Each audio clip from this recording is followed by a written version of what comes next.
Hello everyone.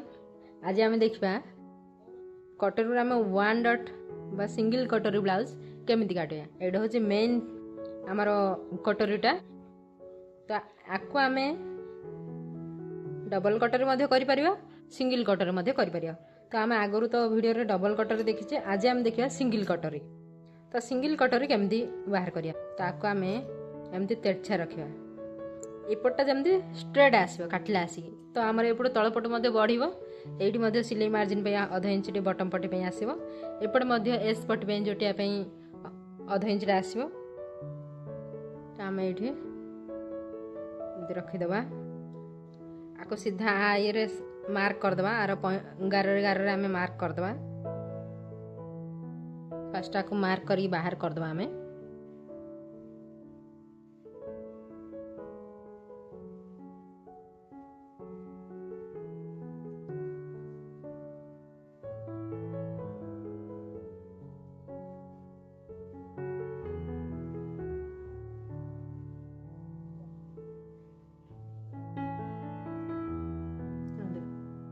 बाहर बाहर mark कर दीजिए। आप एमती थाई कटिंग करेंगे ना, तो आपको बाहर कर दी आप मार्क करके काटी पारे।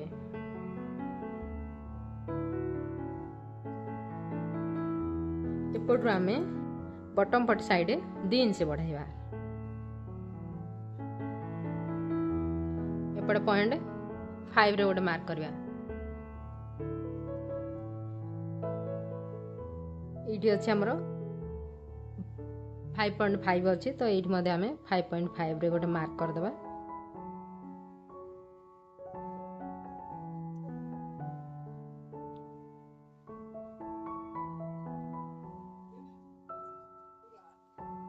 एमती ये सीधा गोटे लाइन ड्र करदे। एपटे एमती सीधा लाइन ड्र होपटे गोटे इंच आम मार्जिन देवा। अधिक देले कौन ना आमर एस पट्टी सान होमर आमर बड़ हो। तो एस पट्टी आमर कटोरी को जोटिले आसी ये पटटा बड़ होपटे केवल 1 इंच आम नवा। 1 इंच रु केवे अधिक नेबेनि। वन डट ब्लाउज रे सिंगल कटोरी ब्लाउज रे आम 1 इंच रु केवे अधिक नबानी। एपटे 1 इंच रु कम नहीं पारिया, किंतु 1 इंच रु अधिक नेबेनि। एपटे आम 2 इंच नवा। यहाँ हूँ मोर 40 साइज रो कटोरीटा। तो एमती आम डट डट डट डट कर मिसेदेवा। तापर आम गोटे लाइन सेप देदेवा। आपको देखो एपटे सिलाई मार्जिन नवा अध इंचटे। तापर आमर ये एपटे सिलाई मार्जिन नहीं जावा अध इंचटे।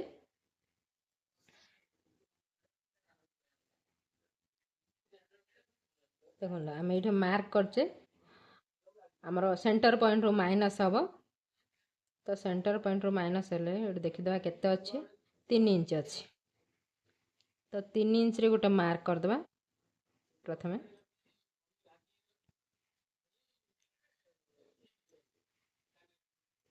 तो आमर यहीटा हूँ सेंटर पॉइंट, कहीं यहाँ मझे कटा हे ना, यहाँ एमती ही रही।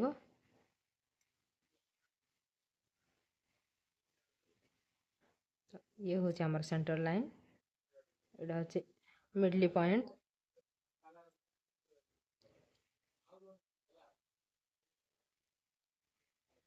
आम गोटे मार्क करदे। ये देखो एपटू आम 1 इंच रे गोटे मार्क करवा। एपटे गोटे सेंटर पॉइंट आम माइनस हम अध इंच लहा। ए मार्क को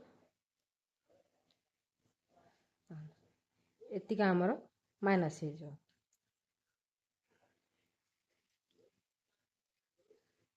आम यार सेंटर पॉइंट बाहर करवा 9.7 आसचे।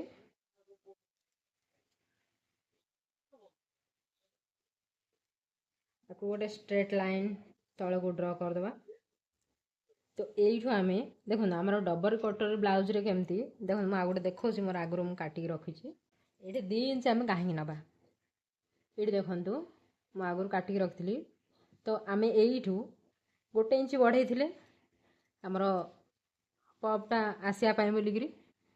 सेपटा आसापी बोलिकी ना तो ये स्ट्रेट हो ना तो पप में आमर ब्रेस्ट जगह हेनी तो से आम ये 1 इंच बढ़े तलपट 1 इंच बढ़े उपरपट 1 इंच बढ़े तो 1 इंच मिसले 2 इंच हम तो आम ये तलू 2 इंच गोटे मार्क करवा 2 इंच गोटे मार्क कले तापर अध इंच सिलाई मार्क करदे सिलाई मार्जिन अध इंच मार्क करदे तब ये आम एमती स्ट्रेट गोटे लाइन ड्र करदे एपट्रु आम स्ट्रेट गोटे लाइन ड्र करदे आमर ये ड्रट हो जाइए आपको आम ए काटिदेवा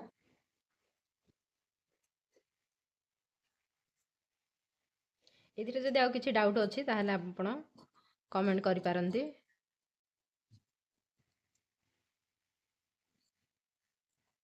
साइज हो कि 30 साइज 34 साइज 36 साइज 38 साइज जेको साइज जब आप काटापी चाहते आप से साइज जदि किसी पूरा फुल मेजरमेंट देखापी चाहते जमी छाती के अच्छे अंटा सब जिन मो पाक लिखिक कमेंट छाड़ दिंतु मुझे माप अनुसार आपन को पेपर कटिंग करदेवी देखो आमर ये रेडी हो जाइए तो आपको आम ये जो पॉइंटा अच्छे पॉइंट जस्ट टिके राउंड देदा ना आमर पॉइंटा ये बोझा होगा परिया आसो बस पॉइंट बाहर हो जाए आमर ये आपको आम गोटे स्ट्रेट लाइन ड्र करदे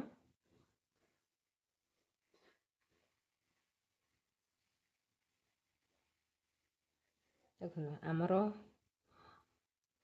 40 साइज ब्लाउज कटोरीटा 40 साइज हेले आमर कटोरी मार्कटा थिला देखो 6.2 अच्छी 6.2 हेले आपको डिवाइड करदे 6.2 हेले 3.1 3 इंच गोटे सूत तो से आम ऐड करें आमर सिलाई मार्जिन अध इंच आम सिलाई मार्जिन करवा तो आमर ये आसो अध इंचे 3.6 तो एपट्रु आम 3.6 गोटे मार्क करदे तो एपट्रु आम 3.6 गोटे मार्क करदे या आम मिसईदे स्ट्रेट लाइन ड्र करदे देखो मु पिन द्वारा आपको लगे देखा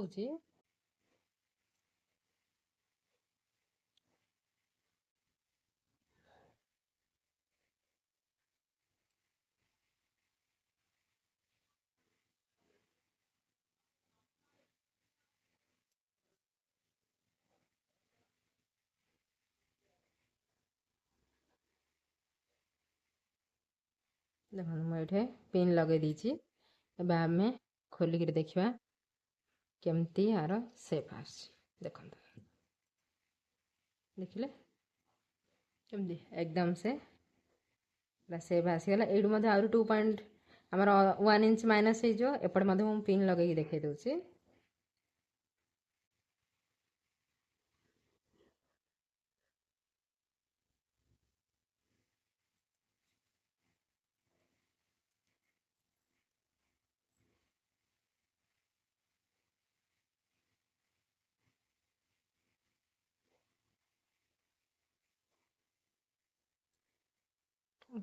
देखो ये पिन लगे दीची ये भी पिन लगे दिले एबे देखो केमती आर सेपटा यार बहुत भल से देखो पूरा पपटा आमर पूरा पूरा फिनिशिंग साइज आसे आमर जो कप अटैच करा देखो कपटा अटैच करके देखा पूरा कभर हो केते पूरा साइज आउ पूरा फिनिशिंग आसे ओके देखो पिंधिला परे ये पूरा एकदम से पूरा फिटिंग आउ फिनिशिंग आसीज ओके तो वीडियोटी देखि थैंक यू आउ कौन जो जानापी चाहते शिखापी चाहते कमेंट करूँ आम चैनल को फिर से कहीदे लाइक शेयर एंड सब्सक्राइब कर दिंतु।